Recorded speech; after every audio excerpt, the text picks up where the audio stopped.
আপুনি বাৰু জানেনে কোৰিয়া নামৰ দেশখনৰ আচল ৰহস্য? মাত্ৰ 30 মিনিটৰ ভিতৰতে কোৰিয়া নামৰ দেশখন ভাঙি দুটুকুৰা হৈ গৈছিল। 1945 চনৰ ছেকেণ্ড ৱৰ্ল্ড ৱাৰৰ পিছত দুজন মাৰ্কিন কৰ্মকৰ্তাই এই দেশখনৰ মাজত এটা লাইন টানি দিছিল, যিটো বৰ্তমানৰ 38তম অক্ষৰেখা। আৰু এই ৰেখাটোৱে সম্পূৰ্ণ দেশখনক সম্পূৰ্ণভাৱে দুটা স্বাধীন ৰাষ্ট্ৰত ভাগ কৰি দিছিল।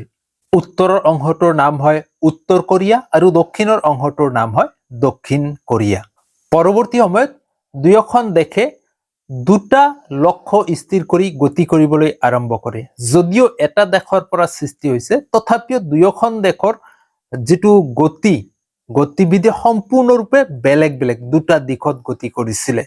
এটা আছিল পৃথিৱীৰ ভিতৰত অন্যতম কঠোৰ প্ৰশাসনিক ব্যৱস্থাৰ এখন দেশ, আৰু এটা হৈ যায় পৃথিৱীৰ উন্নত দেশবোৰৰ মাজত এখন উল্লেখযোগ্য দেশ। তো বন্ধুসকল, এনেকুৱা ধৰণৰ বিভিন্ন ইণ্টাৰেষ্টিং ফেক্টছৰ লগত জড়িত থাকিবলৈ আমাৰ চেনেলটো নিশ্চয় ছাবস্ক্ৰাইব কৰি ৰাখিব। ফেচবুকত চাই থাকিলে ফলো কৰি ৰাখিব।